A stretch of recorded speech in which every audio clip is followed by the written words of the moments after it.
आज हम पृथ्वी की संरचना के बारे में बात करेंगे। आइए जानते हैं पृथ्वी की आंतरिक संरचना किस प्रकार की है।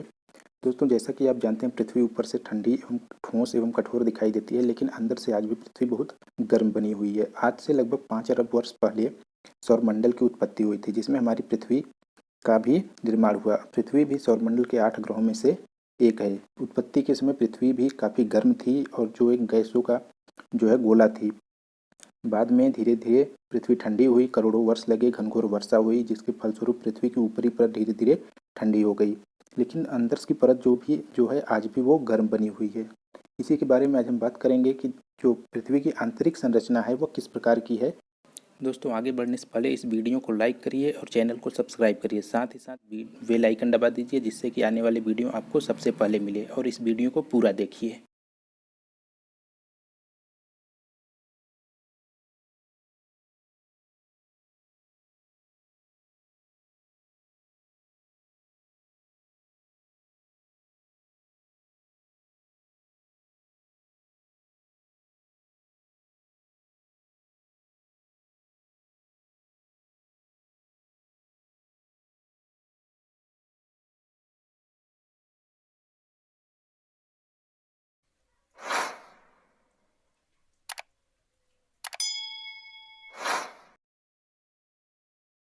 दोस्तों, हम इसकी गहराई का अगर अध्ययन करते हैं तो देखते हैं सबसे ऊपर वाली परत की गहराई 35 किलोमीटर तक है, जिसको हम भूपर्पटी कहते हैं।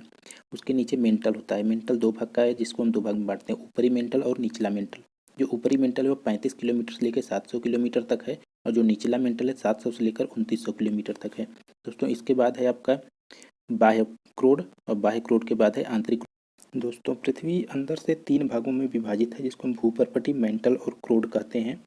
पहला हम देखते हैं भूपर्पटी क्या होती है। दोस्तों, भूपर्पटी जो है सबसे ऊपरी परत होती है पृथ्वी की। यह पृथ्वी की सबसे पतली और ठोस परत होती है। भूपर्पटी की मोटाई विभिन्न स्थानों पर भिन्न भिन्न होती है।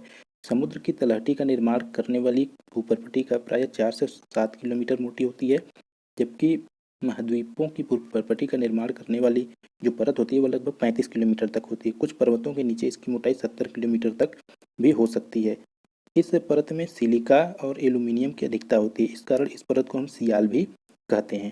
दोस्तों, अगली परत है मेंटल, जिसको मेंटल कहते हैं। यह भूपर्पटी के नीचे एक बहुत अधिक मोटाई वाली एक परत होती है, जिसे हम मेंटल कहते हैं। मेंटल लगभग 2900 किलोमीटर गहराई तक होता है। मेंटल में चट्टानें पिघली अवस्था में पाई जाती हैं। यह भूपर्पटी द्वारा एक सीमा से अलग होती है, जिसे खोजकर्ता भूवैज्ञानिक मोरोविक के नाम पे इसको मोहो अशांतत्य या मोहो डिसकंटिन्यूटी कहते हैं। मेंटल का ऊपरी भाग जो होता है उसको हम दुर्बलता मंडल या एस्थेनोस्फीयर कहते हैं। इसका विस्तार लगभग 400 किलोमीटर तक है, और ज्वालामुखी विस्फोट के समय जो लावा बाहर निकलता है वो भी इसी मंडल से आता है। इसके बाद जो मेंटल की ऊपरी परत है वो लगभग 700 किलोमीटर तक है, गहराई तक है। वहीं ऊपरी मेंटल का शेष भाग निचला मेंटल कहलाता है। 700 किलोमीटर के बाद जो है वह निचला मेंटल कहलाता है। सिलिका और मैग्नीशियम की अधिकता कारण इस मंडल को हम सीमा कहते हैं। दोस्तों, जो भूपर्पटी होता है, भूपर्पटी और मेंटल के ऊपरी भाग, इन दोनों को मिलाकर हम लिथोस्फीयर कहते हैं। इसकी मोटाई 10 से 200 किलोमीटर होती है, जिसे हिंदी में हम स्थल मंडल कहते हैं। दोस्तों, आगे आते हैं क्रोड के बारे में पढ़ते हैं। क्रोड क्या होता है देखते हैं। पृथ्वी का सबसे भीतरी भाग जो होता है वह क्रोड कहलाता है। क्रोड और मेंटल की सीमा 2900 किलोमीटर की गहराई पर है। क्रोड दो परतों में विभाजित है, पहला बाह्य क्रोड और दूसरा आंतरिक क्रोड। बाह्य क्रोड तरल अवस्था में है, जबकि आंतरिक क्रोड जो है वह ठोस अवस्था में है। क्रोड भारी पदार्थों मुख्यतः लोहे तथा निकिल से बना होता है। निकिल और लोहे की अधिकता से बनी होने के कारण इस जो यह लेयर है इसको हम नीफे भी कहते हैं। देखते हैं नीफे।